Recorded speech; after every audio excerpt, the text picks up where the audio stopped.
Pushpa cinema మనం చాలాసార్లు చూసే ఉంటాం. ఆ సినిమా అంతా అయిపోయిన తర్వాత మీలో ఎప్పుడైనా ఒక క్వశ్చన్ రైజ్ అయిందా? ఒక నార్మల్ కూలీ నుండి సిండికేట్ కింగ్ లాగా ఎదిగిన మనిషి వెనకాల ఉన్న మైండ్ సెట్ ఏంటి అని ఈ వీడియోలో పుష్ప గురించి చెప్పను, కానీ మనుషులు ఎలా ఎదుగుతారు, పవర్ కోసం ఎలా మారతారని పుష్ప ఎగ్జాంపుల్తో చెప్తా.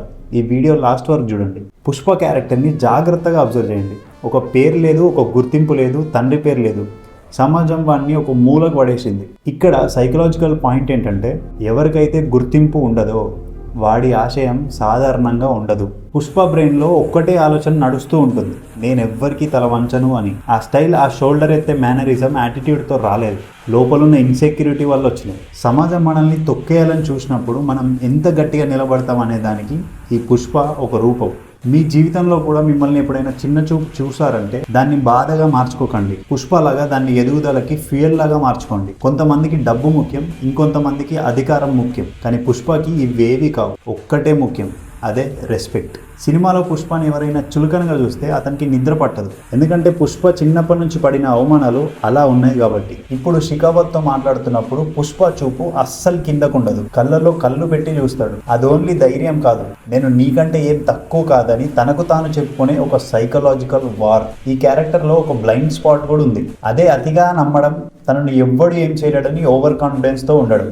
ఒక మనిషిని పైకి లేపేది సెల్ఫ్ రెస్పెక్ట్ అయితే అదే మనిషిని కిందికి లాగేది సెల్ఫ్ ఈగో. పుష్ప జర్నీలో అవి రెండు ప్యారలల్గా నడుస్తాయి. మీ సెల్ఫ్ రెస్పెక్ట్ మిమ్మల్ని ఎవ్వరూ డామినేట్ చేయనివ్వదు, కానీ మీ ఈగో మాత్రం మీతోనే మీ డౌన్ఫాల్కి పిల్లర్ని కట్టిస్తుంది. ఈ రెండింటి మధ్యలో డిఫరెన్స్ని అర్థం చేసుకోవడమే మెచ్యూరిటీ. ఇక్కడ అసలైన ట్విస్ట్ ఏంటంటే, పుష్ప చదువుకోలేదు, లోకం తెలియదు అనుకుంటాం, కానీ బిజినెస్ దగ్గరకు వచ్చేసరికి పుష్ప పనిచేసే తీరు చూస్తే మైండ్ బ్లాక్ అవుతుంది. ఎర్రచందనాన్ని ఎన్ని రకాలుగా దాచి స్మగ్లింగ్ చేశాడో చూసాం కదా, అది పర్ఫెక్ట్ బిజినెస్ సైకాలజీ. అవతల వాడి వీక్నెస్ని తెలుసుకోవడం, సిండికేట్ వాళ్ళని తన గుప్పెట్లో పెట్టుకోవడం, నేను లేకపోతే మీ బతుకులు బూడిదే అని వాళ్ళకి తెలిసేలా చేయడం, ఇవన్నీ ఒక క్లాసిక్ లీడర్షిప్ స్టైల్. నేను ఎవ్వరి కింద పనిచేయడానికి పుట్టలేదు, అందరినీ నా కిందనే పని చేయించుకోవడానికి పుట్టాను అని ప్రతి అడుగులో పుష్పాన్ని నిరూపిస్తాడు. సో మీకు బుక్ నాలెడ్జ్ లేకపోవచ్చు, మీకు డిగ్రీలు కూడా లేకపోవచ్చు, కానీ లోకాన్ని అర్థం చేసుకునే స్కిల్, మీ పరిస్థితులను అర్థం చేసుకునే ధైర్యం ఉంటే మీరు ఈ ఆటకి కింగ్ అవుతారు. ఎంత టఫ్ మనిషికి కూడా ఏదో ఒక సాఫ్ట్ యాంగిల్ ఉంటుంది, అదే శ్రీవల్లి.